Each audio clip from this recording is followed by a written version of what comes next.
Hello, hello, hello. Hello. Hi. So great to see you all out tonight. Just waiting for everybody to come on in, quieten things on down. I just wanted to say welcome to everybody and just quickly announce that we have, given the subject material tonight, we have some services that are available.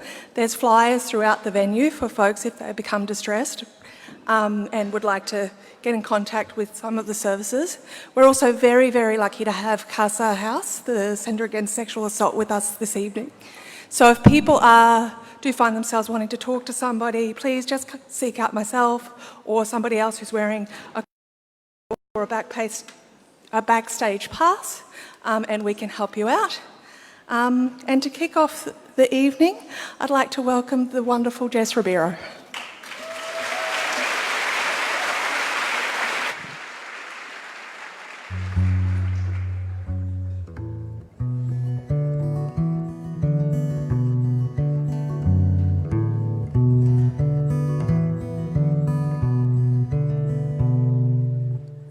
Walking through the flowers, over by the old school paddock.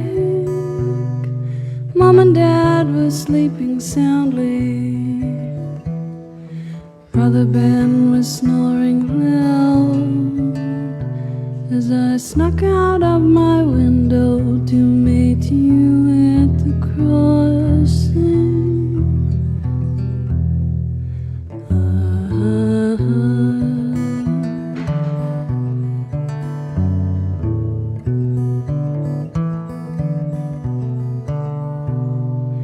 We held hands and talked for hours underneath a bending pine tree.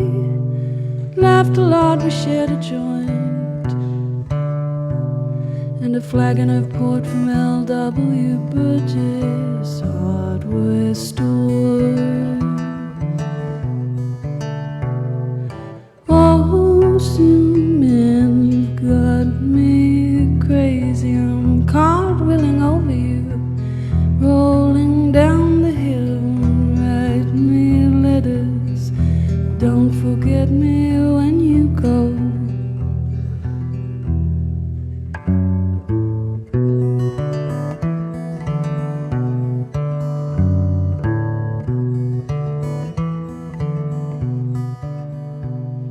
We sometimes see your face in the papers. I cut them out and print them on the wall. I wish that I'd have kissed you that morning, but you know that I'm not that kind of bird.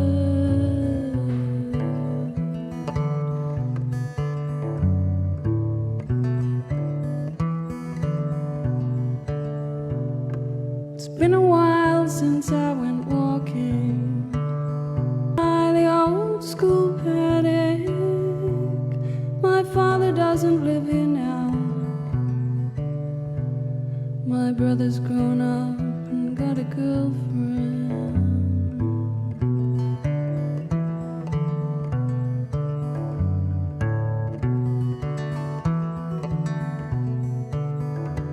Well, I finally got a key to Mama's house, but I'm still sneaking out my window, wondering, where do you go?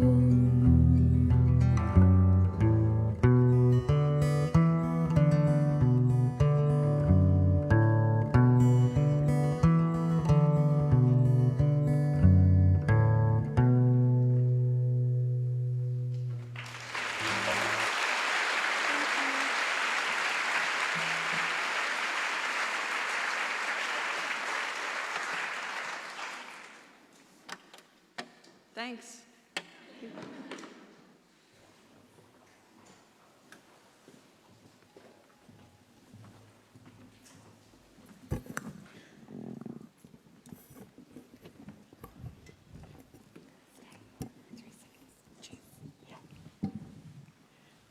This was Jess Ribeiro.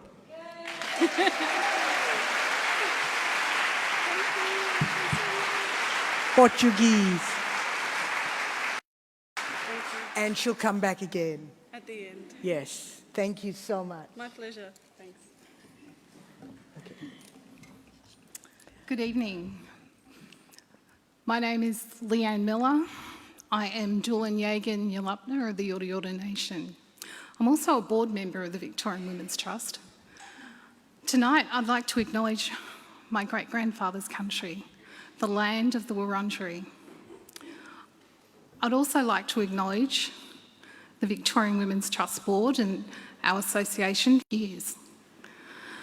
But when I think of my grandfather's country, I think about the number of times people who have heard Wominjaka and note that it is welcome, but it's also about challenging you, asking you about what is your intention. We know tonight the intention of this event is for you to feel comfortable, give and listen to some amazing women on the panel. I have the privilege of working alongside Jure Dara, who's to the right to me, and I'd like to introduce Jure. Thank you. Good evening.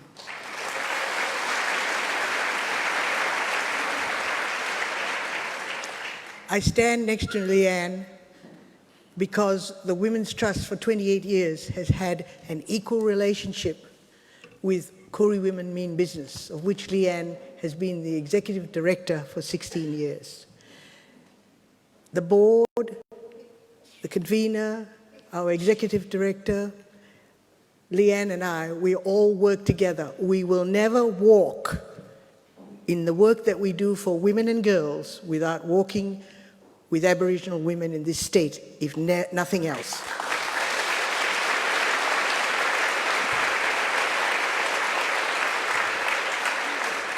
From time to time, Leanne says, Dure, that won't do, it's not good enough. From time to time, she'll say, Mary, I don't think we should do that. From time to time, I have to keep asking questions. Can I do this? Should I do that? What is going on? What is it you want?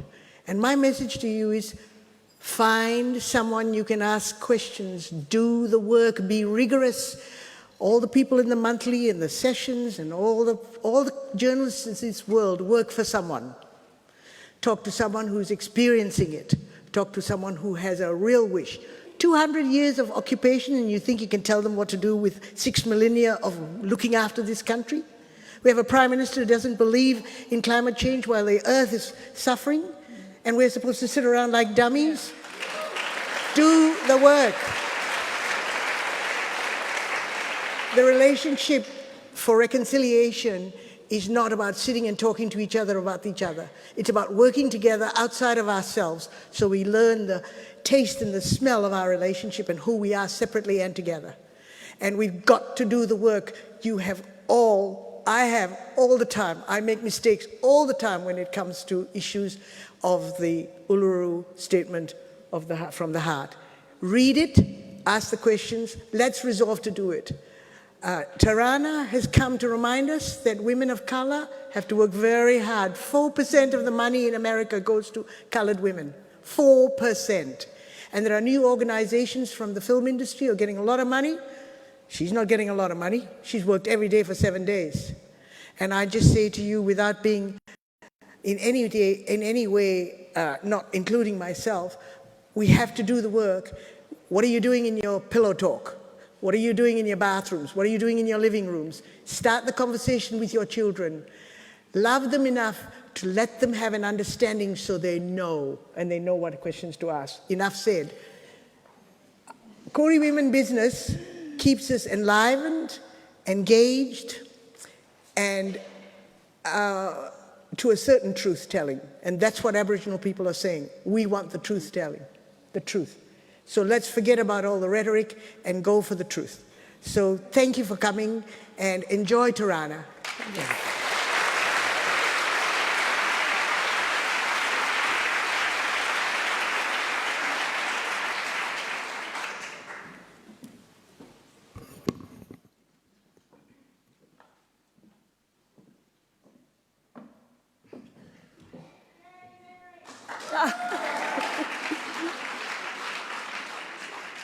You know what the rest of the rhyme is?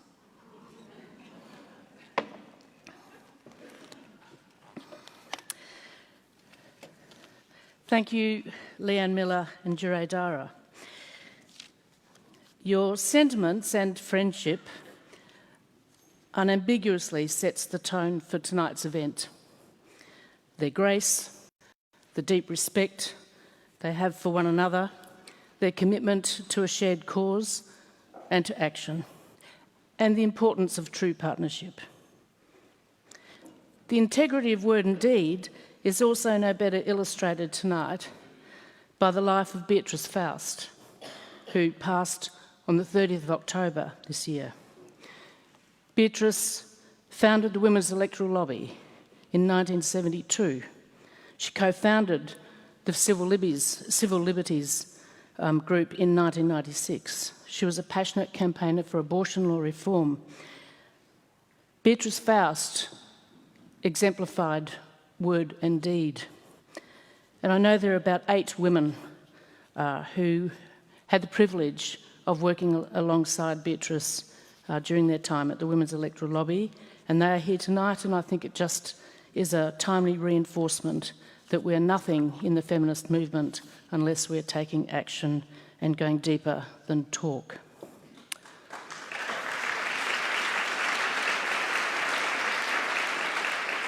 And I do want to say a brief thank you to the City of Yarra for making a venue such as this affordable and accessible to organisations such as ours and to many other organisations in the community. We really owe them a thanks. But I'd like to start proceedings now by calling on Susan Briggs to say a few words of welcome to you as well.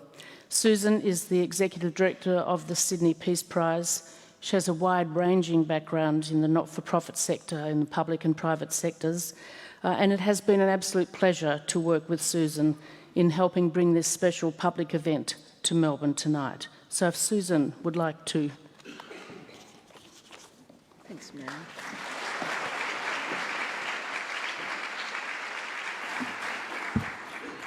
Thank you to our wonderful partner, the Victorian Women's Trust, and especially to Mary Crooks, in particular, for being so enthusiastic about the International Peace Prize this year. Everything we do at the Sydney Peace Foundation is in partnership. It's in our DNA. So we're only very tiny, there's only 2 of us in the office. We need to work in partnership and collaboration. So we thank you for your friendship, the Victorian Women's Trust, which has enabled us to come down here to Melbourne with Tarana, Burke and Tracy Spicer. The Sydney Peace Foundation exists because extraordinary people around the world have powerful solutions for the world's biggest problems. And our job is to highlight these solutions, to do our bit to create a peaceful, fair, just, compassionate world that cares for all its people and our only planet. We've been going for 22 years and we've highlighted the work of 22 inspiring people or movements from all corners of the globe. As you know, this year it's the Me Too movement. And that is for empowering survivors of sexual harassment and violence and elevating their voices, for truth and justice, for highlighting the breadth and impact of sexual violence worldwide, and for launching a demand for change that's sweeping the world. We know that to achieve peace with justice, we need to confront the issue of sexual violence and sexual harassment in all its forms, in all situations. Tarana Burke, the founder and leader of the global Me Too movement, and Tracy Spicer, the catalyst for the hashtag #MeToo coming to Australia, have accepted the prize on behalf of the movement, a movement with way too many wonderful heroes to count. Both women have said they are accepting the prize for survivors of violence. Tarana Burke's words, "We dedicate the prize to the survivor who hasn't yet found the words to tell their story."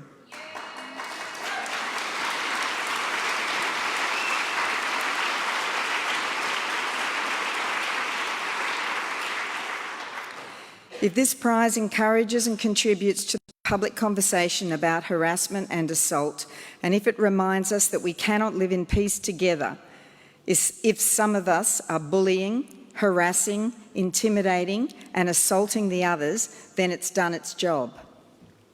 Thank you for being here tonight and for standing with the Sydney Peace Foundation for the survivors of sexual assault and violence.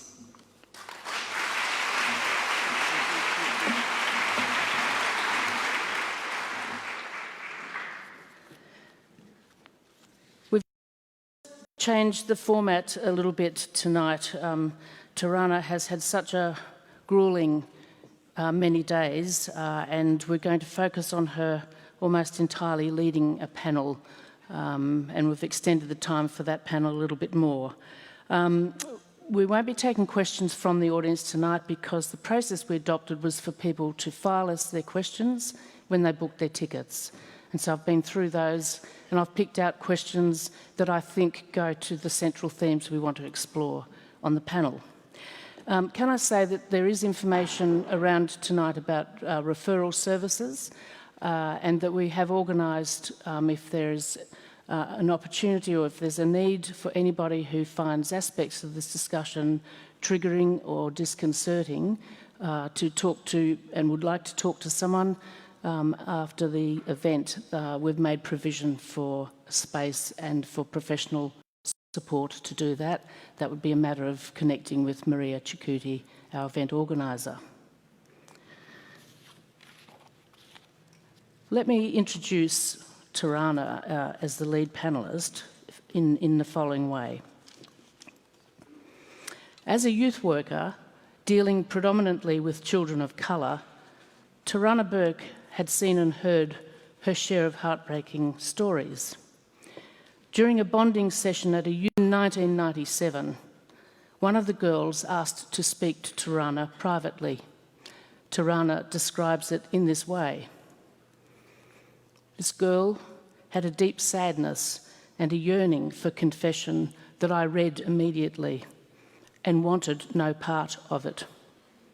For the next several minutes, this child, Heaven, as she was called, struggled to tell me about her stepdaddy, or rather her mother's boyfriend, who was doing all sorts of monstrous things to her 13-year-old body.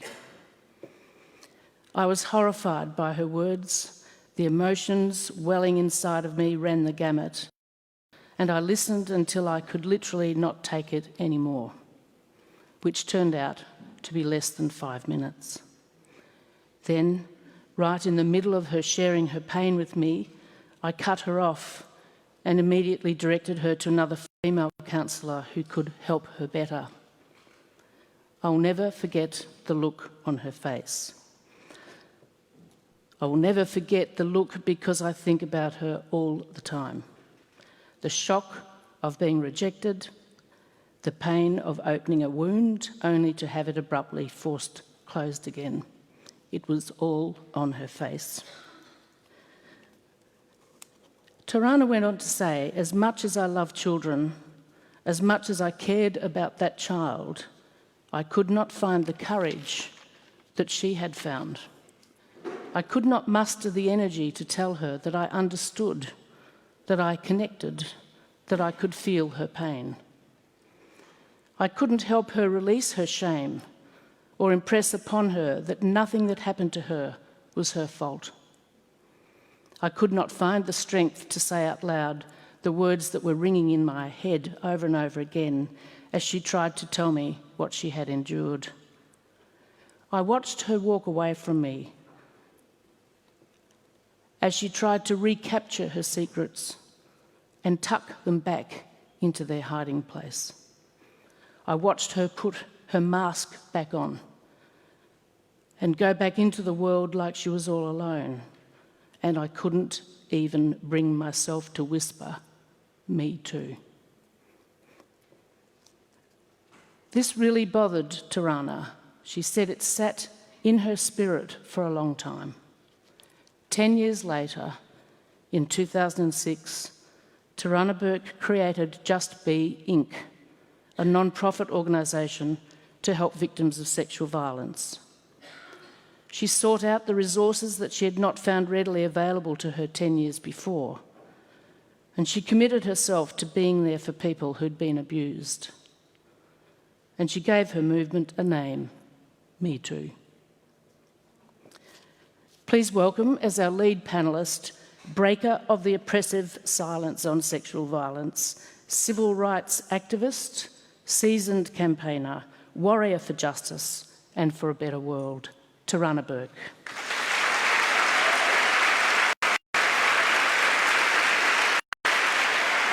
I think you're second.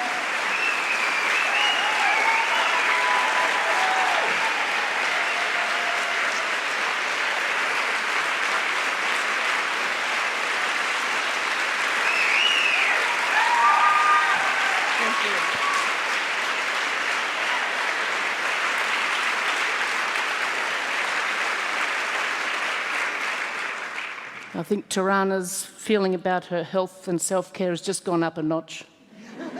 Thank you. Could I also welcome to the stage Dr. Kylie Cripps, Senior Lecturer in Law at the University of New South Wales.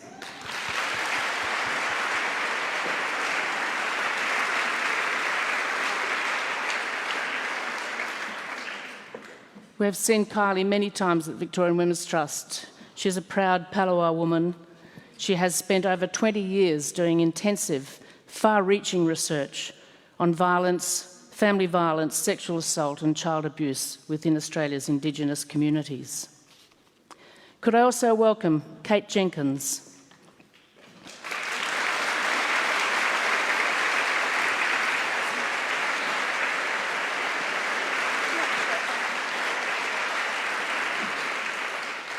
Kate, I'm sure you know, has been Sex Discrimination Commissioner since 2016. She has been leading the National Inquiry into Sexual Harassment in Australian workplaces, as well as collaborating on projects such as cultural reform in the Australian Defence Force. Welcome, Kate. And finally, could I ask you to welcome warmly Tracy Spicer, Walkley Award winner as an author, journalist and broadcaster, co-founder of Women in Media and Now Australia, and along with Tarana, a recently minted Sydney Peace Prize recipient.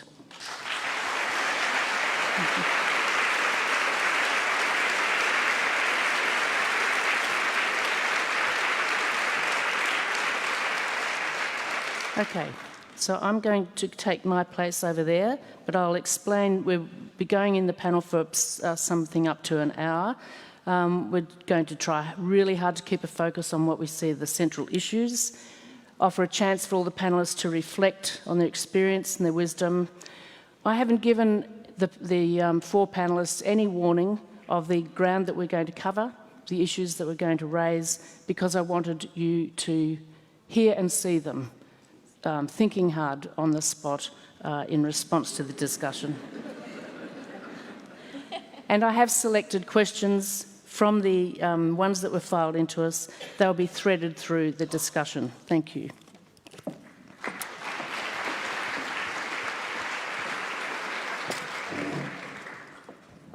Okay. Okay. First of all, we're going to talk magnitude, the magnitude of the problem. The ubiquity of sexual violence simply cannot be denied. The essence of the Me Too movement, in fact, is that it has enabled millions, hundreds of thousands of women in particular, to start to give expression to a pain that they've carried for a long time. Kylie, through your work, give us a little bit about the magnitude of the problem of sexual violence. I've been working in this field for a long time, and when you go out into the community, you know, it's one thing to read statistics, and statistics can be quite blunt, and I think it's more important to actually sit with the women and the girls and to hear their stories. And I think early on in my research, sitting with a particular community, and they were saying that, you know, not one girl by the age of 18 hadn't experienced sexual abuse. That is the experience for our Indigenous women and girls. It's not to say it's like that in every community, but for some communities that's exactly what it's like. And it's about how do we respond to that? How do we make sure that those women and those girls are appropriately supported? Yeah. Tarana, over to you. The magnitude of the problem as you see it. You know, when people ask me often about if I was surprised that Me Too, the hashtag, took off the way it did, my answer is always no, because I'd seen in smaller instances just how big the problem is. I've never been in a room where I've done a workshop or training or talk about sexual violence where more than half the room couldn't say Me Too.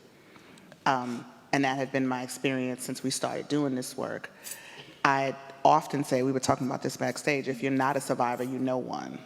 It is deeply pervasive, and because so many people only take parts of the spectrum of sexual violence, they don't see the whole picture.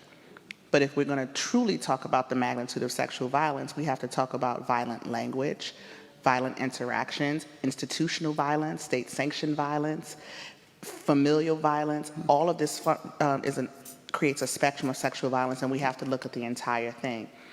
Even the numbers that came out as a result of Me Too going viral lets you know, when you have 12 million people respond to a singular hashtag in 24 hours, that's just a drop in the bucket of the magnitude, because for every person that put hashtag Me Too on the internet, there's probably 5 more who couldn't do it.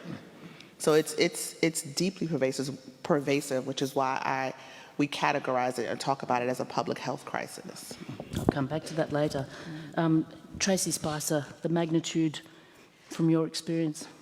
If it's okay, I'd like to talk about the magnitude, not only in numbers, but also the deep damage that's done in each and every instance. When I sent out my tweet in October 2017, I was quite naive. I expected to get about 10 to 15 responses. To this day, I've received more than 2,000 from people across all industries. And one email to me exemplifies how deep and long-term the damage is, and I think this is something we haven't talked about enough as a society. A 73-year-old woman contacted me. She said, I was sexually harassed, it was actually indecent assault, on my first job as a secretary at the age of 17. She said, I quit that job immediately. I never worked again. I never trusted authority again. I never told my husband, and he died last year. I said to her what I've said to everyone, I want to be led by you. Do you want counselling help, legal support? Would you like to tell your story in a supported way in the media? She said, I want none of those things. I just wanted to tell someone and be believed before I died. And she carried that with her for more than half a century. So I think we need to talk about the deep damage as part of the magnitude. Thank you. And Kate Jenkins, you must know of the magnitude through the prism of the National Inquiry, if you didn't beforehand. Absolutely, and in the work I do, violence against women is one of the top 3 priorities. One of the things about Australia, so we talk about the statistics and the stories, and we know the stories really, rose ignited and a passion and a motivation to change. But actually in Australia, I think that the statistics are really important as well, because there is this kind of general narrative, I think it goes to the harm and the prevalence, is Me Too, when it happened in Australia in that 2017, I always said, this is different than ever before, but a hashtag doesn't solve the problem. Right. And so we need to work on how we solve it, which is the National Inquiry. But what the hashtag did is it did tell everyday people about the prevalence, huge prevalence, and the harm, the ongoing harm. And then it also talked about the silence. So if we go just to the prevalence, because sexual harassment's been unlawful in this country, so if I just stay at that part of sexual violence, since 1984. And the Human Rights Commission's been doing surveys about every 4 years since 2003. And our last survey last year, which was after Me Too had hit, told us that 1 in 3 Australian workers have experienced sexual harassment. 39% of women, 26% of men, particularly much higher rates in LGBTI and people with disabilities, a whole lot of communities. And particularly bad for young people, that 15, 18 to 29 years of age. Now, actually the narrative in Australia, if you talk to the average corporate person, is it's not happening that much, we don't have complaints, and it's not really that harmful. So the main reason people don't complain is, well, it's not serious enough. So this idea that actually there's bad stuff and then there's just the everyday sexual harassment. So I'm really keen that we do tell those numbers a lot and we tell the stories as well. So am I right in what I've read about that the numbers of incidents are increasing and the rate of reporting is decreasing? Yes, well, the rate of reporting is at 17%. That's been pretty flat and low forever. But yeah, 1 in 3. So the last time we did the survey in 2012, it was 1 in 5. And that's not a reflection of Me Too and everyone now thinks they're being harassed. The way the survey's done is it asks about the actual behaviours. Yeah. So that goes against the narrative, particularly in the business world, of surely it doesn't happen anymore, surely it's getting better. So actually it's these facts need to be repeated every day because people want to believe it's not happening. I want to come back, Tarana, to your point about a public health crisis. So if we could round off the discussion of magnitude by reference to what you think defines that in terms of incidence, harm, injury, long-term effects. Absolutely. I think that in public information or even discourse about the long-term effects of sexual violence, to your point, Tracy, there's economic effects, there are psychological effects, there's this generational, what we call a generational curse. There are all kinds of ways, in the US there's a statistic that says if a woman of color experiences sexual violence by the time they're 18, and we know that there's a almost 70% chance that that's going to happen, then she is 66% more likely to experience it again as an adult. So that means you have many, many women, particularly women of color, who have multiple instances of sexual violence that they're dealing with. So you take that and sit that alone, and sit that statistic off by itself, and then examine what that does, right? We need more information about how sexual violence affects our lives, the unraveling that happens. And then we would understand that if you have millions of people whose lives have been affected by this singular thing, and each person that is affected takes a toll in their life in different ways, that is indeed a crisis. And I compared it to, and I often compare it to a disease, because if there was any disease, infectious disease that we could see, if you woke up tomorrow and everybody in here had a rash, mysteriously, right? People would respond to that. And they would say, if 12 million people woke up tomorrow and said, oh my gosh, I have this thing too. Oh my gosh, look at this rash that we all have now. The world would stop. And we would be having a different conversation in this moment. And the fact that 19 million people in 1 year use the hashtag, right? There are millions and millions of people who have now come forward to say their life has been affected by sexual violence. And if it was anything else, we would agree that this is unconscionable. But we don't look at sexual violence in the same way because it's individualized.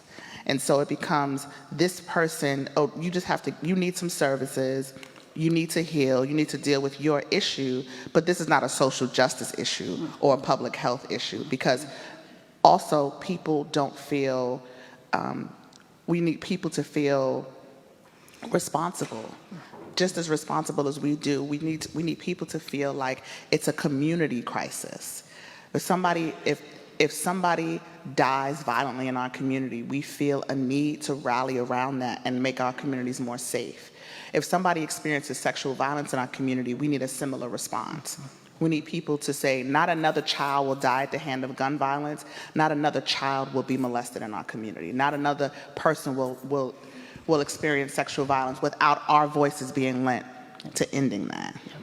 So we know that in the instance of breaking the silence, silence that's not golden. It's oppressive.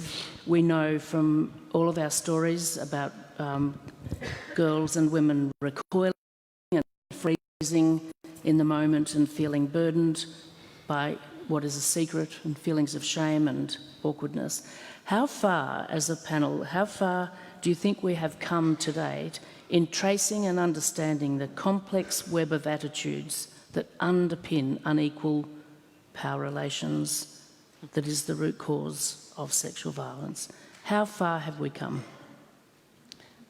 In that, do you mean just the general public Our understanding, general public understanding, because working on the basis that your solutions will be as good as your analysis of the problem. I would say, yeah.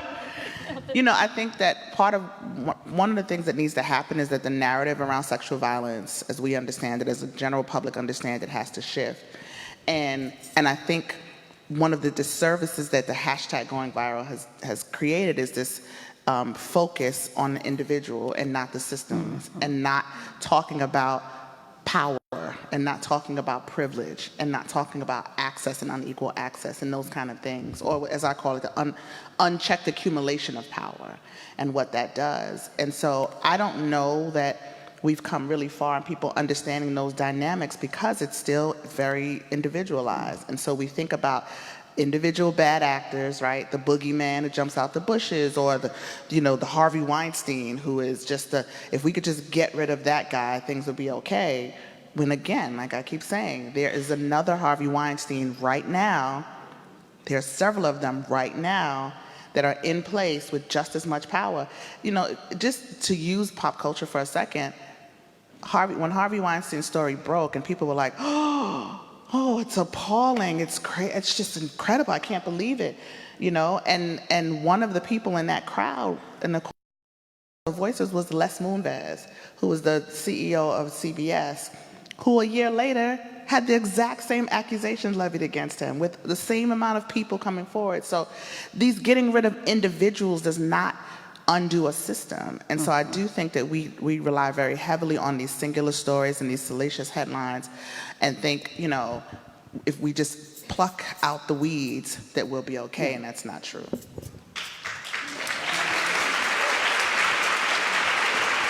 So quickly on that, Tracy. This is why the media has to start covering more stories of particularly women in low-paid industries and marginalised communities, because that's where the power imbalance is the greatest. When we were filming the documentary earlier this year, we went to a fruit packing shed outside of Shepparton here in Victoria and met a woman who we call Mariam. Now, her identity was disguised because the power imbalance is so great in her circumstance. She was indecently assaulted by the boss in this fruit packing shed.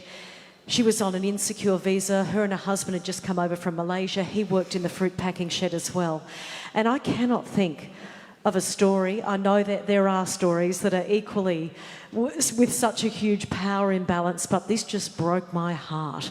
Here she is, isolated on this farm. She was hired by a cash contractor, so the farmer had no legal liability. And this is what's happening with labour hire firms. So that speaks to what Tarana's talking about structural imbalance. The union came in, spoke up on her behalf. Unfortunately, both Mariam and her husband lost their jobs for speaking out. And these are the stories that the media needs to tell, because if we don't tell these stories, nothing will change for the most marginalised people in this country. Okay, and Kate, how far have we come in really understanding the underpinnings? I mean, the issue has been around for centuries. It's no accident that one of the main reasons why women in this country wanted the vote was to do something about the violence in the homes and on the streets. Yeah. I think, you know, as we've done the national inquiry and we're launching in February, the primary thing, spoiler alert, is that gender inequality is underpinning the sexual harassment and also sexual violence. So this, as a country, we have been a leader in coming up with that in conclusion. Vic Health in 2007 was sort of the first one which said, we've done the research, it's not alcohol, it's not mental health, it's not, all of those things contribute, but underneath there is gender inequality and power imbalance that is underpinning this. So in this country, we've started working on that issue. However, I still think that, and you will know, and we read in the papers as well, this idea of gender inequality is something that is absolutely, you know, it's almost viewed as we can't talk about it. What about the men? We spend a lot of time talking about the men.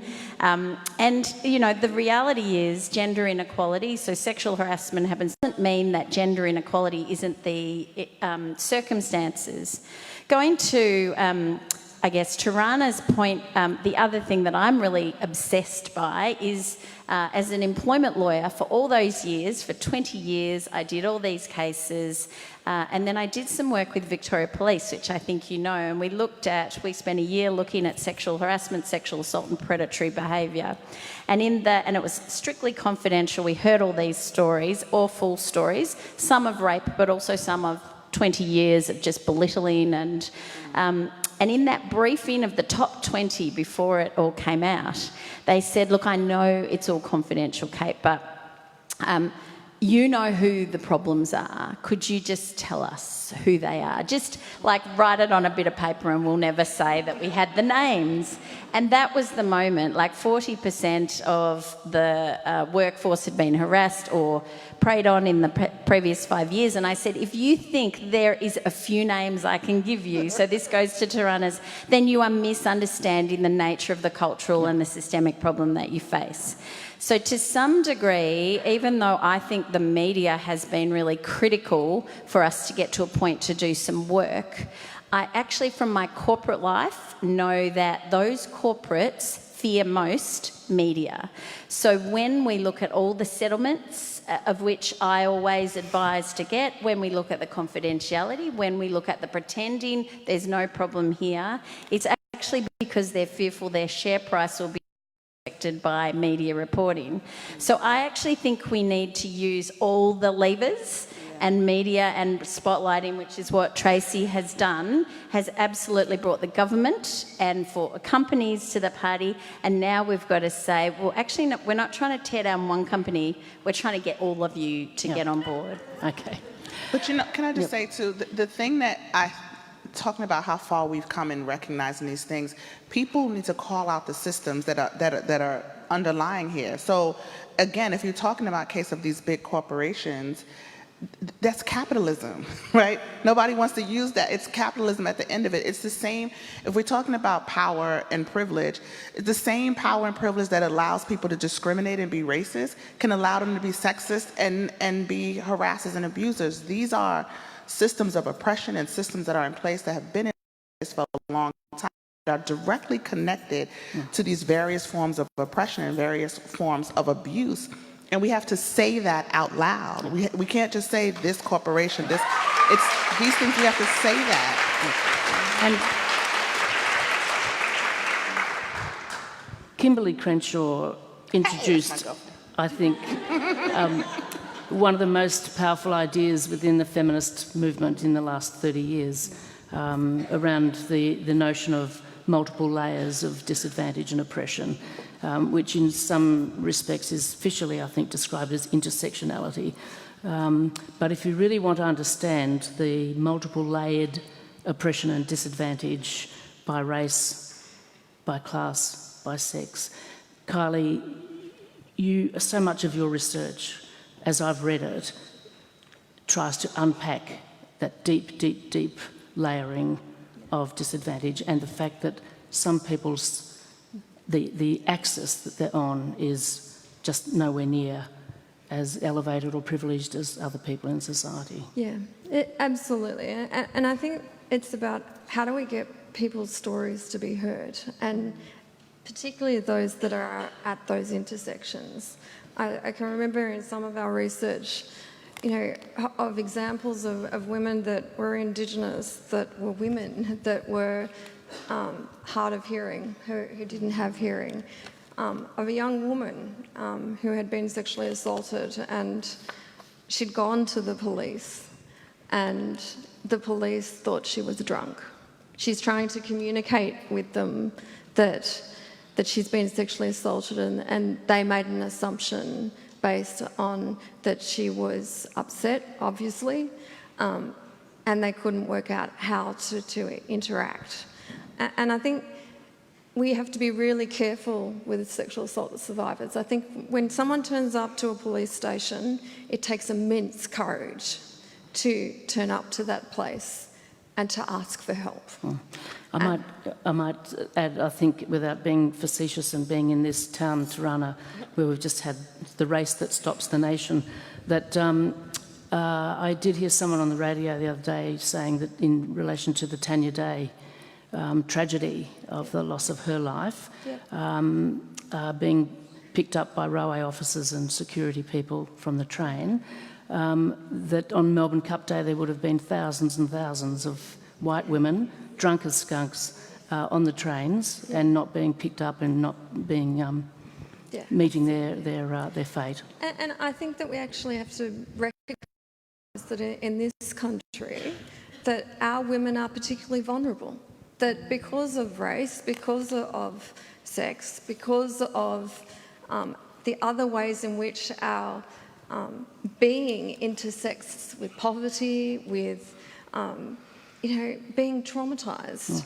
So on that, Kylie, while we've still got you with the mic, there is a question from Natasha Ferro-Bentley, who's here tonight, who filed a question.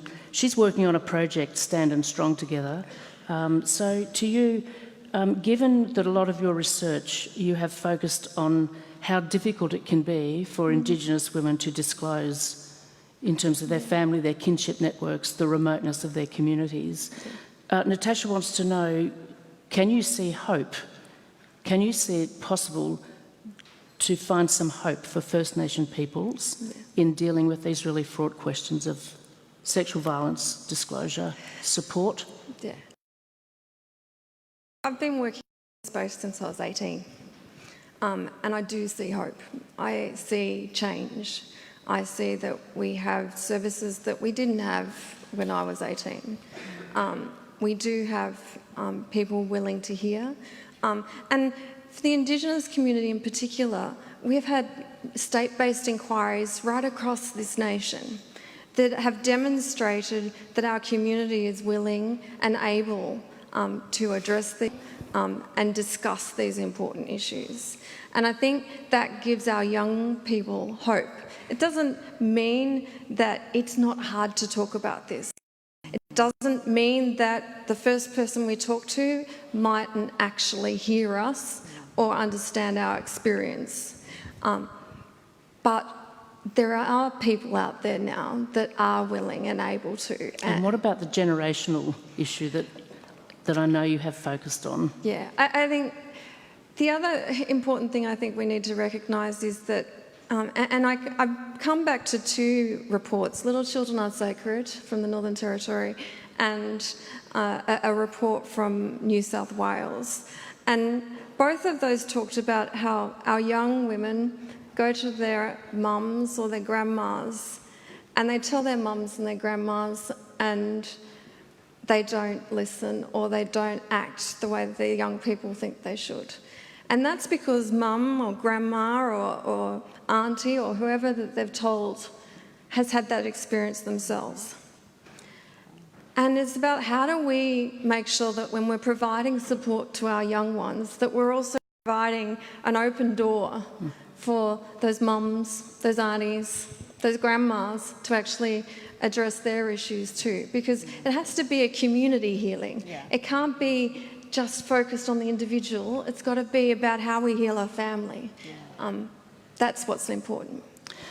Thank you.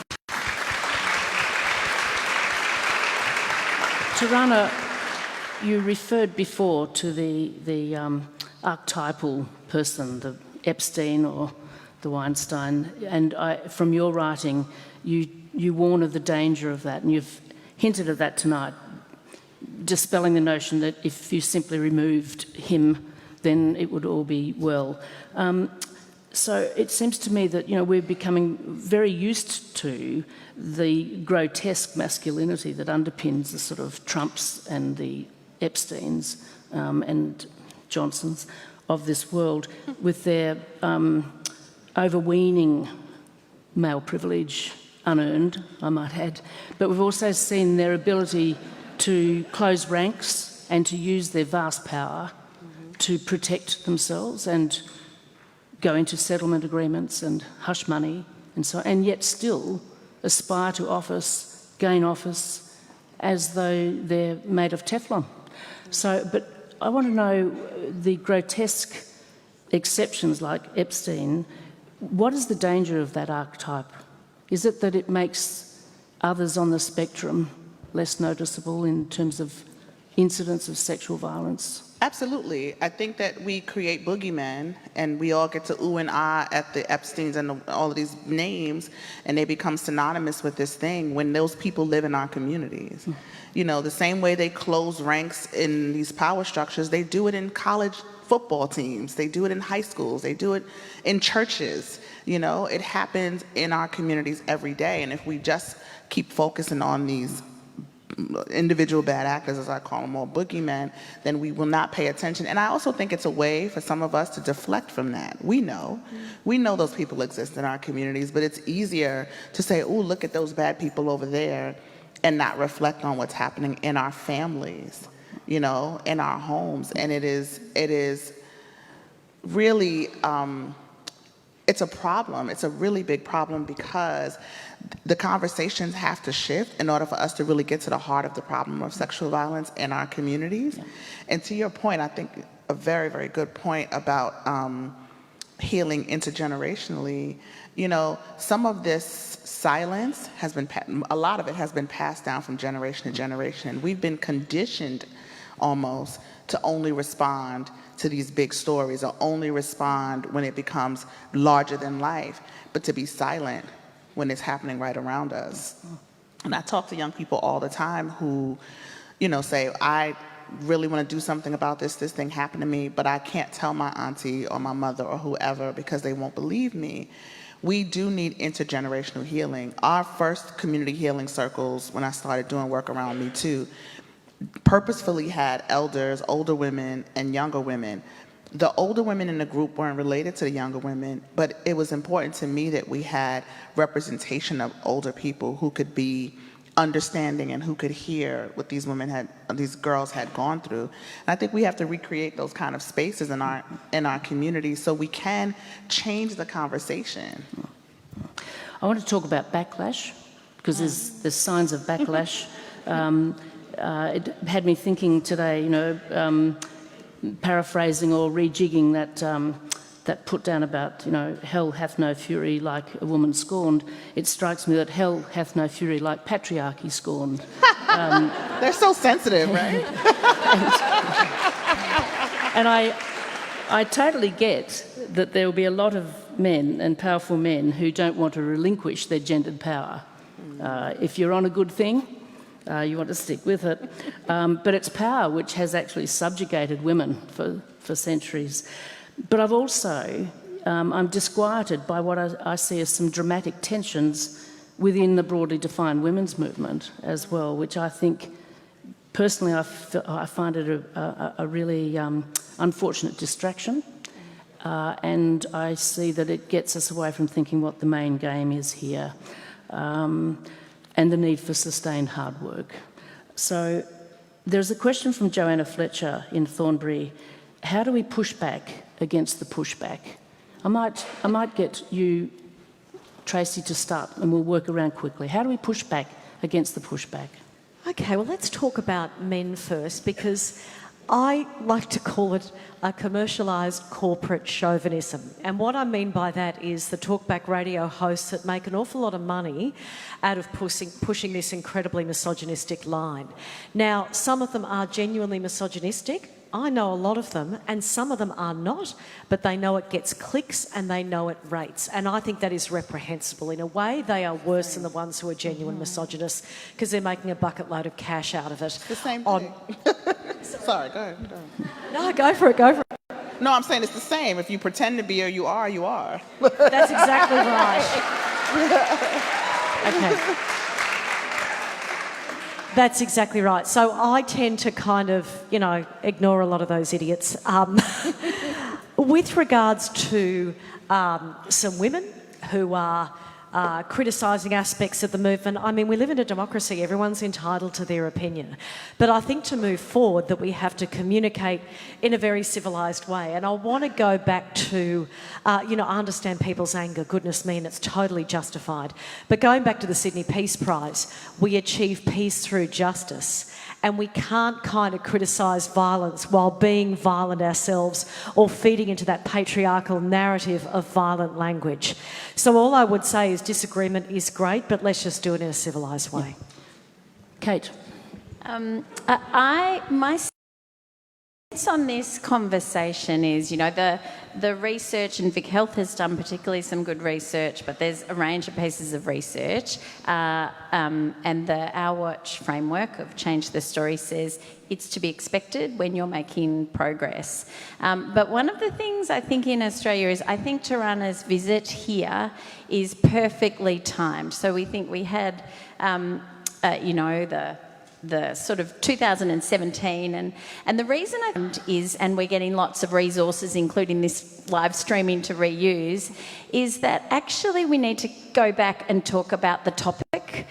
So the backlash is often about this unfairness for men, particularly, not even false accusations, but where's the natural justice? And it keeps getting off the topic, which is the sexual violence, not how poorly done by people who are already in privileged positions are experiencing it.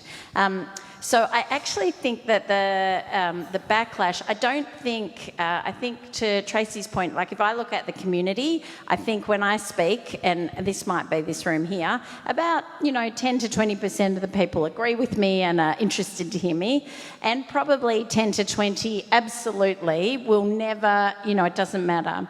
But there's a middle. There's a 60% who actually are genuinely perplexed by this issue, but with someone as wise and experienced as Tarana coming in with a different voice to say what lots of us have been saying for a long time, it's actually an opportunity to bring those 60% people back. So my sense about this moment is with the idea of the backlash, which no question exists, and it seems to be loud in the media, actually in workplaces and in communities, we've got this moment where people are scared to talk about the topic or they say terrible things. I'm really interested in our ability to get people to talk about, to move their learning forward. And so rather than the backlash being an argument, when I'm often asked to comment on ridiculous things, I usually say, you don't need to call me, call a man who will, a ridiculous man says this, so call a sensible man who will disagree. You don't need to set it up as the Sex Discrimination Commissioner says this. So it exists, but my focus is improving the conversation and the information. So I know the Sydney Peace Prize knows this. I just think the timing of this visit's really good for us. Okay, so there's a further question from an Alex Dukic. And Alex asks, which builds on your response, Kate, how do we ensure the movement maintains momentum? I'll start with you, Tarana. In a world of clickbait and 24-hour news, how does the momentum be sustained? A couple of things. I think to the point about the backlash in relation to this, I think that it's just like how everything nowadays, people keep saying, oh, that's cancel culture, or that's, people keep couching things that are really relevant in this one way. So there is backlash, and there's a lot of it. There's some that I just completely ignore because I don't have time for nonsense.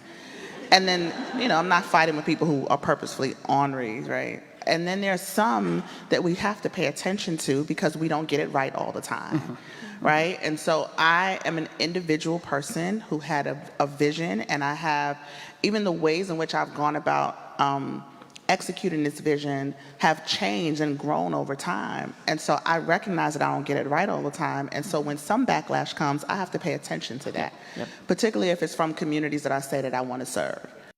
So if a survivor tells me this thing you did offends me, or this thing that you did you got wrong, I accept that backlash, and I want to try to work through that. Right? I don't want to categorize everything as just vitriol. And I think that part of the way we keep the momentum going is by doing that. We have to acknowledge that this is a big, big, big issue, and that there are so many people who have so many concerns that we can't, as individual people, speak to. I think we have to work in coalition with one another, and I think we have to invent the wheel. Okay, let's come to that later. I think, well, hold on, wait, I want to say one more thing. And so the last part, though, is in order to keep the momentum going in this movement, we have to also put our blinders on to some of the noise out there. We cannot let the media continue to define what Me Too is. There's no way, this is been going, this is 2 years we're at this thing. And so, the first year is like, oh, what does Me Too accomplish in a year? And the second year, they're like, what are you up to now? By year 5, it's gonna be every 5 years, right? So if we depended on the media to keep the momentum going, we won't have an actual movement. We have to, those of us who show up at places like this, those of us who are interested in this issue, have to know that regardless of how many clicks there are, regardless of how many headlines there are, those numbers haven't changed. Sexual violence is still just as prevalent. So people have to make a commitment to the movement now and not wait for the headlines to keep them going.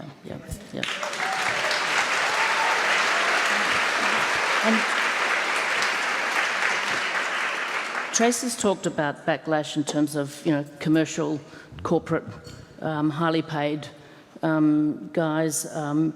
You've talked of instanced it in terms of parts of the women's movement.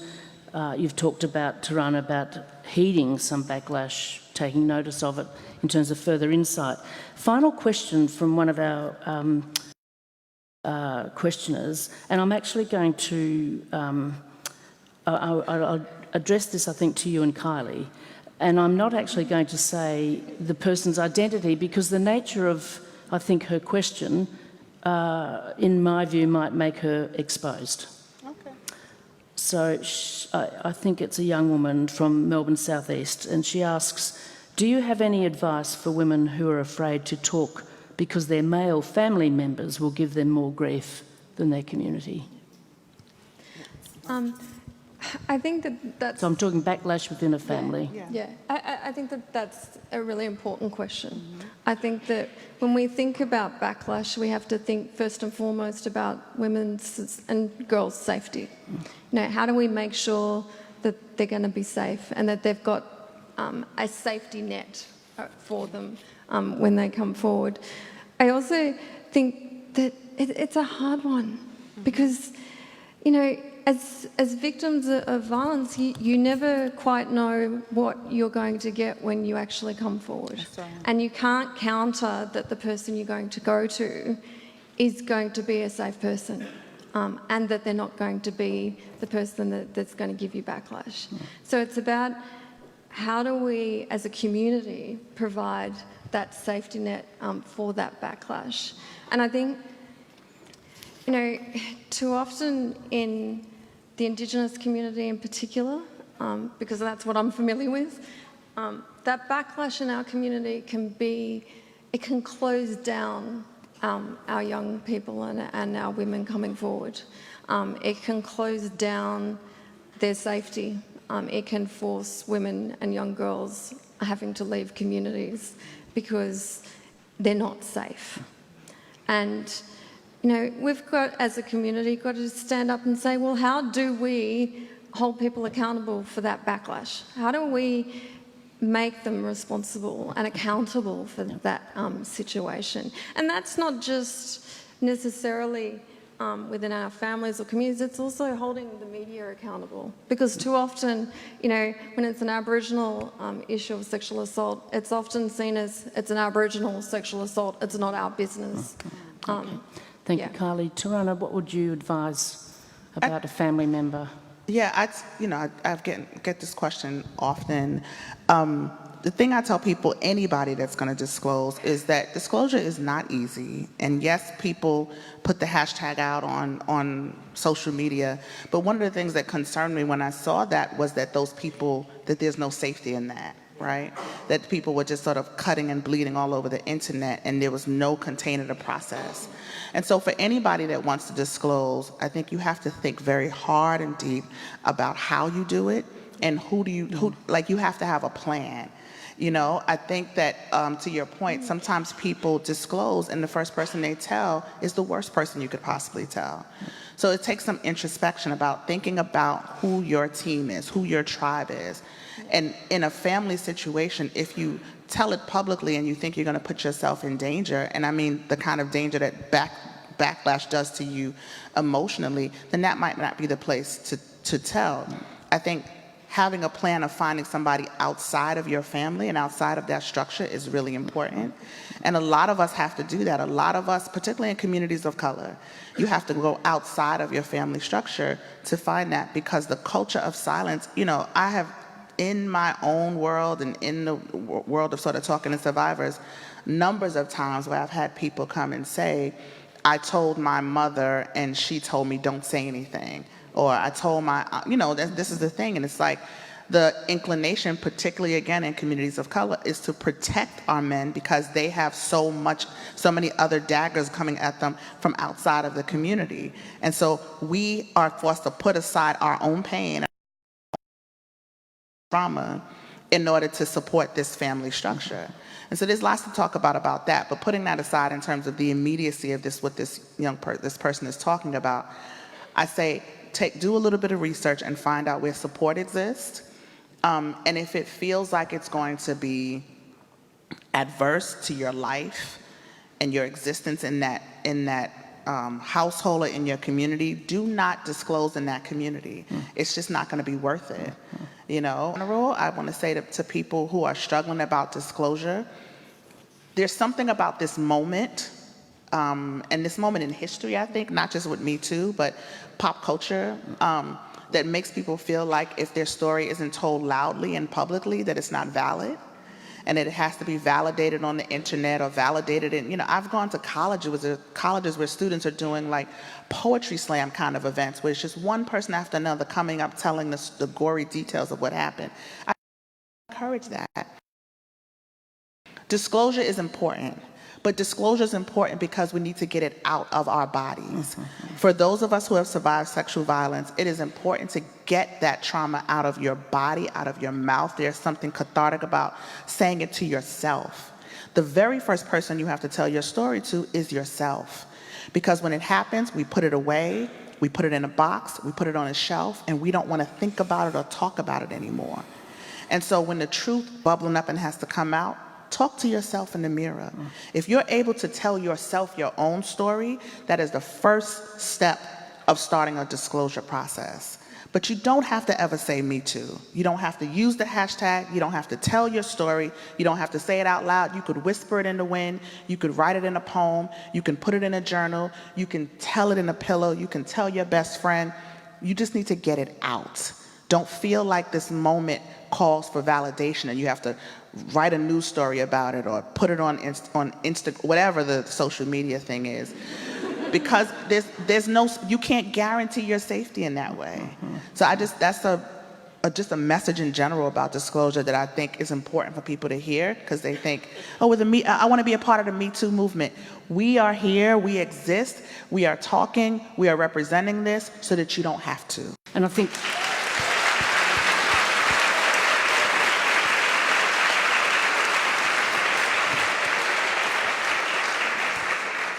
think you talk about as a movement, and your point about disclosure being important for healing. But from what I've read of your work too, Tarana, the importance of disclosure is also for accountability, the track, and also for action in communities. But individual disclosure is not necessary for action. And I want to also make that distinction. It's important that people understand the magnitude of the problem, but I think more so here's the thing that I see all the time, and I'm sure you'll see this. You see people testifying about the violence that they've experienced. You see people disclosing, in the U.S. when we had the Kavanaugh hearings, there were the two women who ran up on the senator, and they started talking about their stories, and it was heart-wrenching. Do you need to understand that this problem is so prevalent? How much do you need to hear about who touched me and how they touched me and all of those to know that we have to do something about sexual violence? What we need to disclose is what it costs. What we need to disclose is what happens in our lives. And the reason why you have so many people who have experienced sexual violence whose lives fall apart means to how we function in society, that should be enough for people to move to action. I shouldn't have to say, Daddy touched me at 6 years old in order for you to feel empathy for me to pass a law. Yep.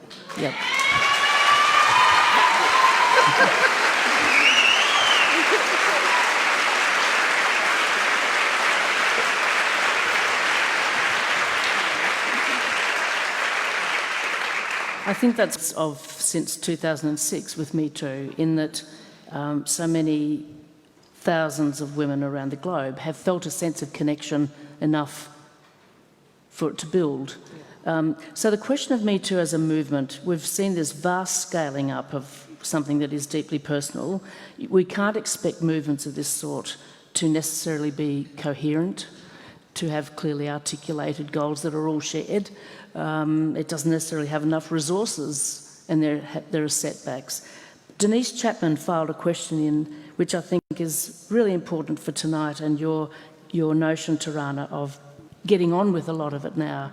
Denise's question from Cranbourne is, what is the one thing we can do each day and each week to support the Me Too movement? Am I answering that one? Yep, you can start. Well, I do want to say that, contrary to your point, we do have stated goals, and we have a framework that we've put forward so people understand what it means to work under Me Too and say that you're doing it. Part of what we couldn't control when it went viral is the fact that everybody could lay claim to it, and so people across the world are like, "Oh, I'm doing Me Too movement," and so if you are working against sexual violence in a way that people from the margins to the center, that acknowledges the violence that happens, the breadth of violence that happens across the spectrum of sexual violence, there are certain parameters that we've set forward that says this is what it means to work in the Me Too movement. We are working towards ending sexual violence, and to the point of this person, you can't get to ending sexual violence unless you are consistently interrupting sexual violence. And that's what we have to do on a day-to-day basis. What that looks like is what we call actions and micro actions. So bigger actions are there. Those of us on the front line who are working to dismantle systems, who are working to do mass public education and awareness and those kind of empowering survivors. There are clear things that are happening on a day-to-day basis. You're sitting at home and you're like, I'm so inspired by this, I want to know what to do. The thing that I tell people all the time is to think about what your day-to-day life is. Think about, particularly if you're a survivor or if you know one, there are so many gaps around us. There are so many ways that things fall through the cracks. Again, I was one person living in a community that saw a deficit. There were no resources for little black girls who looked like me, who had experienced the things that I experienced. There was nobody speaking healing into the lives of those young people or into our lives as adults. So if you want to be active, think about, you can do a simple thing like go to work. Is today Monday? Tomorrow. Australia has me so upside down. One day during the work week. But people don't read the sexual harassment policies at their jobs. Go read it. Read it and think about what your life is like in that office, in that position, in that place. And does that policy cover what you deal with in that place? Talk to your children, talk to your schools about the people who work around our children and how they're vetted. Ask questions, be curious. You can do a simple thing as don't read an article about Me Too in the newspaper and believe that is fact without doing your own research. we have to shift our behaviors. If you don't have the time to volunteer, if you don't want to be on the front lines, if you don't have the money to donate, shift your behavior. Think about, and this is for everybody, not just men. We have to stop telling men that they just have to change so we can end this situation. A lot of us carry and have been raised with sexist and misogynistic ideas. Think about the ways that you interact in life that contribute to rape culture, because rape culture is what creates the space for violence to happen. So these little shifts, these micro actions, all lend themselves to advancing this movement. Talk about Me Too differently. Is Thanksgiving? Y'all have Thanksgiving? No, you wouldn't have Thanksgiving because that's just us that think we discovered. Not yet, anyhow. So whatever Christmas is coming, Yeah. right?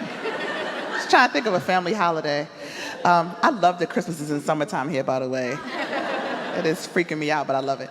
But Christmas is coming, and when you are at home and you have the grumpy uncle or the crotchety aunt who's like, oh, this Me Too has gone too far. There are these women, it's a gender, whatever they're saying. Be the voice that says, no, that's not what's happening. I know the truth about this movement. You just give it some thought and some intention, and you can think about ways to contribute, and don't think that there's any contribution that's too small, because there's not. Yep, okay.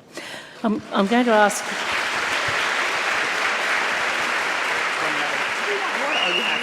And I should qualify that I wasn't actually saying there are no clear goals. I was actually quoting some critics, Me Too, and disagreeing with them as I read about them.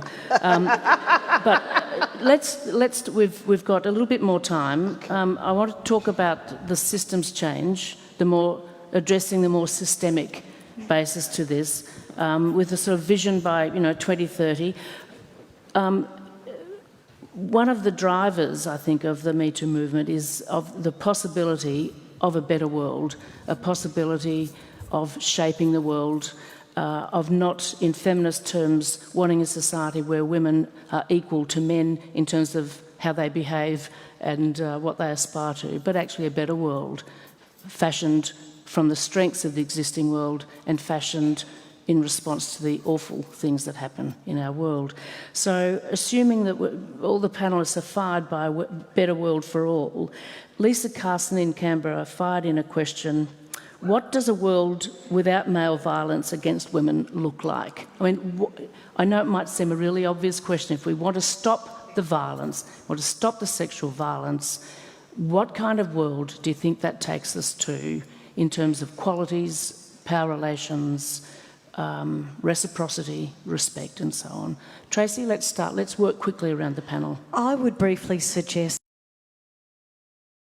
hierarchical power structures in all of society's institutions. And I'm talking about from business to the community sector to the household, because when we have more flat feminist structures, there are fewer great power imbalances, and that's what contributes towards the sexual harassment and indecent assault. And I'd just like to compliment you, Tarana, because you got asked a question about what's the one thing, and I think if anyone knows, I always say there's not one thing, but people could do. So I'm going to learn to do that in future. What's really come out consistently in our work, and if you look at the things in Australia, women's economic security, women in leadership and violence, underpinning it all, we're striving for gender equality in this country. We've had it in education, at least primary and secondary, we've got it there. So that's what it would look like. But if I take it up a notch and think about all the conversations at the moment, the Banking Royal Commission, the Royal Commission into Child Sex Abuse, our sexual harassment inquiry, underpinning it every time when I talk to particularly young people, but anyone, saying what is a workplace that where you're safe from sexual harassment, what does that look like? And where you've had it, what was there? They always say it's environments of respect, integrity and trust. And so that, in my sense, it's a world where your role and your merit is under, and that there is respect, integrity and trust no matter who you are and no matter where you sit. Kylie? I tend to agree. I think that we need a society that respects all people, not based just on our gender, but also based on where we sit with our race, where we sit with our disabilities. If it takes away the intersectionality and respects all people, then we might have a chance of looking at this. But I also think it's about hearing, being willing to hear, and to being able to and this might sound crass, but to love each other. You know, when we sit with our kids, we love our kids. We want them to grow up in a world that's safe. If we offered that kind of respect to all individuals, then we'd be in a better place. Tarana, I read something where you said we have to come together and speak honestly about what the barriers are and then tear them down. And you say it's really that simple. I love that. You said that. But I'm thinking over all the sort of major interventions that we have in front of us. Restorative justice, procedural justice, defamation laws, workplaces, family supports, parenting supports, you name it. We have to surely think of the whole suite of bold interventions to achieve that vision, yeah? Yeah. I use this analogy, sorry if you've heard it already, but about how not very long ago we all smoked on airplanes and in our workplaces, and cigarette smoking was just accepted as normal. And it's obviously not the same as sexual violence, but the reason why I think about it is because the level of intervention that it took, multiple interventions that it took to get us to a place where young people like my daughter think that tobacco smoke and cigarette smoke is disgusting, and it's immediately equated with dying and lung cancer, you know, but 20, 25 years ago, we had the Marlboro Man and the Virginia Slims lady, and we had people smoking in movies and on television, right? But there was a judicial intervention, right? There were these huge lawsuits that were levied against the tobacco companies. Yeah. There was a medical and research intervention because you had all these studies that came forward that said secondhand smoke will kill you, and so don't smoke in the car with your kid, right? You had a community intervention. You had people on a grassroots level saying we want these tobacco machines, these cigarette machines taken out of places where young people can access them, or out of schools or out of job sites, whatever. So you had cultural intervention. That's why we stopped seeing it in our media and things like that. It took all of those things working together at the same time, and clearly people still smoke. But the thought, the way we think about smoking, the way we have relegated to sort of people go in the room and the smoke-filled room by themselves now, is, you know, and you have, again, they're trying to make vaping cool, but young kids are like, this is nasty. You know, I don't want to die of lung cancer. You think of that immediately. When I think about how we change the world, I think about comprehensive sex education. Yep. And what it would look like to start teaching young people. If you can teach a 4 or 5-year-old to not run with scissors and say please and thank you, you can teach them about consent. You can teach them about dignity, right? It's not that hard. Okay. People try to make it more complicated than it is, but if it becomes a normal way that we socialize children, by the time they come through grade school, you have a generation of young people who look at this differently, who think about it differently. Okay, I want to draw it to a slightly slow close, because it's, and I want to do fairness to some of the questioners. We had a question from Louise Sampson, and I think we've addressed this in part, but I'm just going to get a very quick response from each of you. Louise says, it's often said that the biggest risk for activists is succumbing to cynicism, that the problems are so big that nothing we do can really change things systematically. How do you inoculate against cynicism and pessimism? Tracy, in a quick word, how do you inoculate yourself against being cynical and pessimistic? You've got to look at the long game instead of the short game. As the great Martin Luther King Jr. said, the arc of the moral universe is long, but it bends towards justice. Okay, thank you. Kate? I think there was a premise in that no matter what you do, you're not going to change the system. That I'd pick on. Look at Tarana, who in 2006 wouldn't have imagined she'd be here, you know, amazed that Melbourne has a summer Christmas. So I actually think that no matter, and it might go to Tracy's comment as well, that no matter what, actually your actions are making a difference because collectively we do. So that would be my kind of encouragement is self-care, so you don't have to be in the fight the whole time, but your contribution is important. Kylie? I agree with both those comments. It is a long game, and it is that all of us can make a difference if we put our words into action. So we actually need to hear and we need to put our words into action. I actually think a little bit of cynicism is not bad.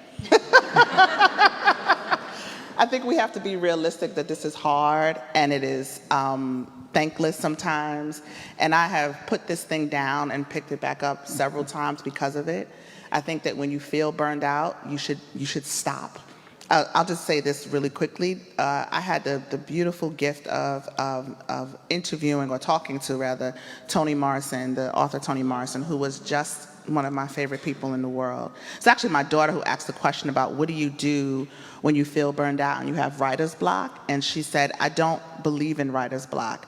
I believe when you write, when you have something to say, and when you don't, it's just a pause, and you should respect the pause. And I take that as gospel for my life. If you are in this work, it is hard, and you feel like you need to pause, and you feel cynical, that is indication that you might need to take a step back. You're going to come back, because we can't stay away. This is the crazy part, right? We can't stay away. You will come back, but it's better to take a moment to heal yourself, to feel whole, to be recharged in the way that you need, and come back into this work fully ready to do it, than to push yourself past limits and be cynical and the kind of person nobody wants to be around and really half-ass do the work, than to just respect the pause. And the last question.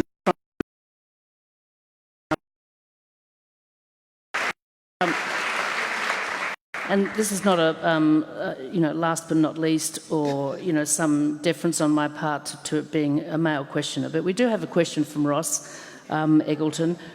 He asks, can men be feminists, and what are the best ways to change men's behaviour? Quickly, Tracy. Look, I believe that men can be feminists, although my husband calls himself an equalist rather than a feminist. And my husband was one of those. It took a bit of time for him to come around, and that's because of storytelling, which is exactly about what the Me Too movement is all about. The fact that he knew people who'd had these experiences and the scales fell from his eyes. So I also think that we need a bit of reframing of men's situation in this, because men can be survivors as well. They can be strong bystanders or upstanders, and they can be powerful allies instead of predominantly men. We know that the vast number of perpetrators are men, but if they're only framed as that, men are not going to open their ears to this conversation. Thank you. Kate? And I guess I do quite a lot of work with the Australian Defence Forces, and that's really helped me explain. So what I would ask men, but also women, to do is improve their gender expertise. So that doesn't mean you have to be the Sex Discrimination Commissioner, but actually when things happen, people will say, no, that can't be right, and I know all of the reasons why they've misunderstood. So in Defence, what they do is they talk about they have people who are the gender focal points, and those are people, and they're men and women. So in my general life, I think there's a lot of women as well as men who don't have just a 101 on, they're very much, we've got equality, what's the problem? That actually it's not that hard to understand. I can do a 1 hour, kind of chat to a room of people, and I often do this. You've all come in, you all think it's all gone too far, you're sick of reading about women's sport, as we know, and you think that's because there's equality. Actually, let's go back and look at the bottom. Here's the data, here's what's going on. So my main request for men, but also for many women who don't work in this, is just to understand that the impact of gender inequality, of capitalism, of, this idea that, we should have more women in senior roles because you can make more money that way. Okay. So that would be my ask. And Kylie? I think in all of the reports that have been written on Indigenous family violence and sexual abuse, it's our women and our men have been clear that to respond to violence in our communities requires men and women to be at the party, that we need to work together. We are the solution together. And I think without men beside us, we won't get the resolution we need. Thank you. Obviously men can be many men who proclaim themselves as feminists and do this work really, really well alongside of us as co-conspirators, as allies, if you will. I think we've been speaking in very gendered language tonight, but absolutely the thing that I always say is that the Me Too movement is not a woman's movement. And we need to acknowledge that the men's first role in this movement is as survivors. And engaged men, I also think it's not helpful to only ever engage men about what they do wrong and how they have to change, but without being reflective of the ways that we all have to change. And so there is lots of space for men to not be scared, to come into this work, and to really, if you really, really are interested in the work of ending sexual violence, which you should be, because it's a human rights issue, right? It's an issue about the undermining of our humanity at the end of the day. And so as a human being, you should be interested in this. If you're really interested in it, you can push through the muck and push through the gender wars and all the things that the media categorizes as, and being said about what the movement is, there's plenty of space for men. Yeah. There's plenty of space for you to come in, not be defensive, but it does mean that the men who come into this space, who want to do better and be better, have to be prepared to hear some things that are going to make them uncomfortable. Yeah. Yeah. Don't be afraid of discomfort. We cannot make change without discomfort. Yeah. We cannot move the needle without, we all have to get really, really uncomfortable.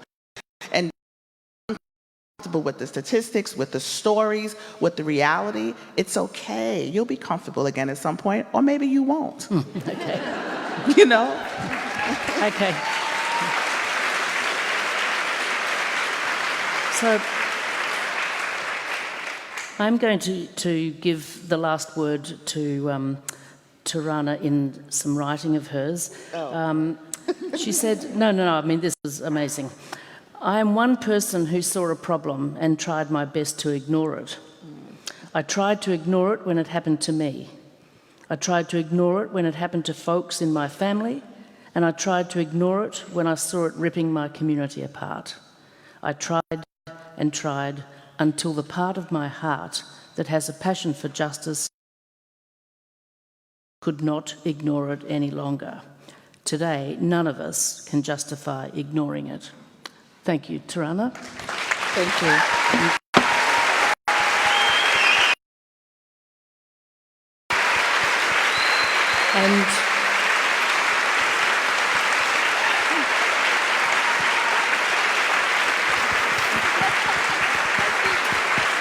And before I call on Alana Johnson to say a word of thanks, and before you get the chance to hear that beautiful voice of Jess Ribiera, could I ask you to please thank our wonderful panellists joining Tarana, Tracy Spicer, Kate Jenkins, Kylie Cripps. Alana. And thank you. Thank you for being such a great moderator.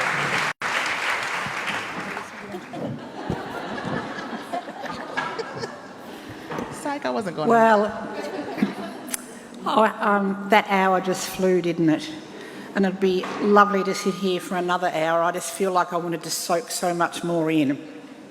So I suppose one thing we can do before we leave is just take a quiet moment and think, what are you going to take home with you from this? It was so rich and there was so much.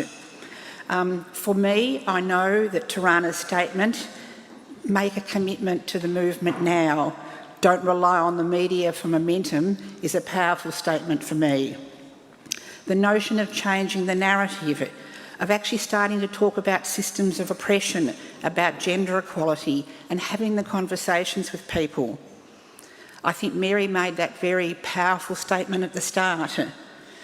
If in the feminist movement we do nothing but talking, then things won't change. We need to take action now beyond talking. And Tarana spoke to us about the need to shift our behaviour and for all of us to make some commitment to doing something differently. So for me, I know I'm going to take those things home and seriously think about those and talk about those with people in my life. So thank you, all of you, for what you've contributed to us and how that will make a difference to our lives. Our partners for this evening, the Sydney Peace Foundation and Susan. Without you, we wouldn't have had tonight, so thank you very much.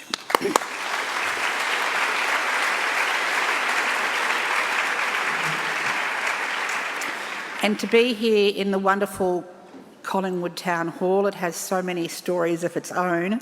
I want to thank the venue staff who have been so wonderful in setting the event up, the security staff, the photographers, and for those of you like me who want to see this again, we need to thank Emma White Travel, who have made the live streaming possible tonight, but also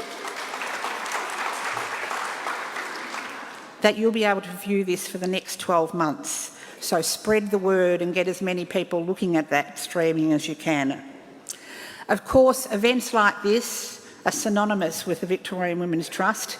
I always get blown away by the incredible work the staff and the volunteers do as a team, and it really is a team effort. And without other states are jealous, and no wonder why. We have this amazing Victorian Women's Trust, and we do things like this that really make a difference in our state.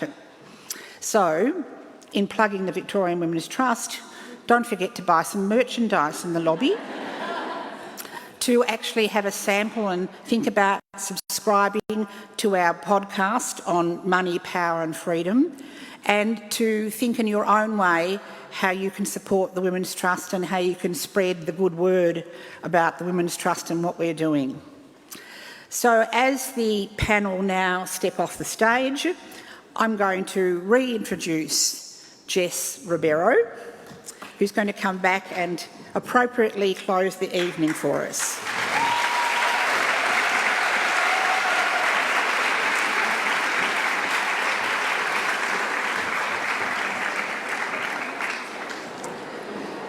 So as Jess comes on and everybody is flooding out,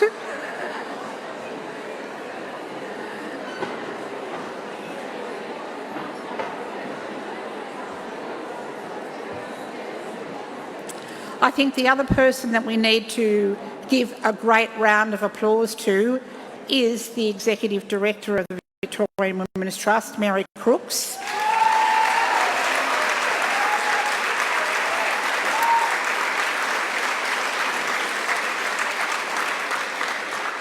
Mary's preparation for every time she does an event like this amazes me, and we get this incredible richness and depth because of the work that Mary puts in, and I think we're so lucky to have her there sitting on the stage so many times doing events like this for us, so thank you, Mary.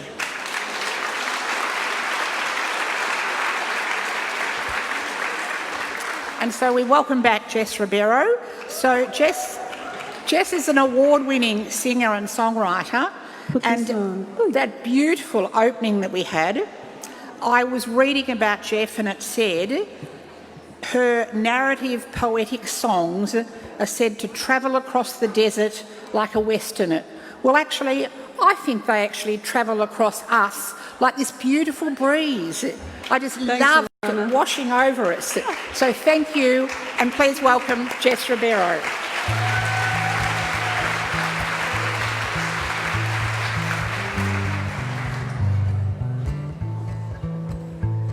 When you're down and low and your heart feels cold and you fear you can't go on, there's a flicker of light in the dark of the night if you just take hold of hope. It'll come to pass, it'll come to pass, it'll come to pass. Oh, time won't wait for nothing. It'll come to pass. There's a star in the sky that sings your name to the entire universe. It rose like a flower on the very first hour of your heavenly human birth. It'll come to pass, it'll come to pass, it'll come to pass. Oh, time won't wait for nothing. It'll come to pass. So when you're feeling pain, don't be ashamed or hide amidst your sorrows. Help us here, my darling dear, have faith in tomorrow. It'll come to pass, it'll come to pass, it'll come to pass. Oh, time won't wait for nothing. It'll come to pass.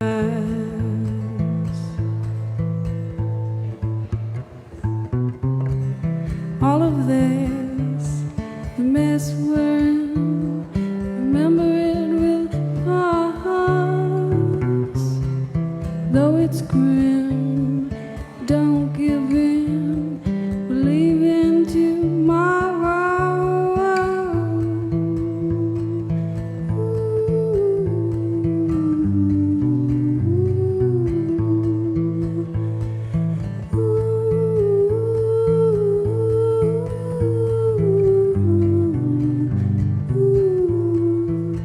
It'll come to pass, it'll come to pass, it'll come to pass.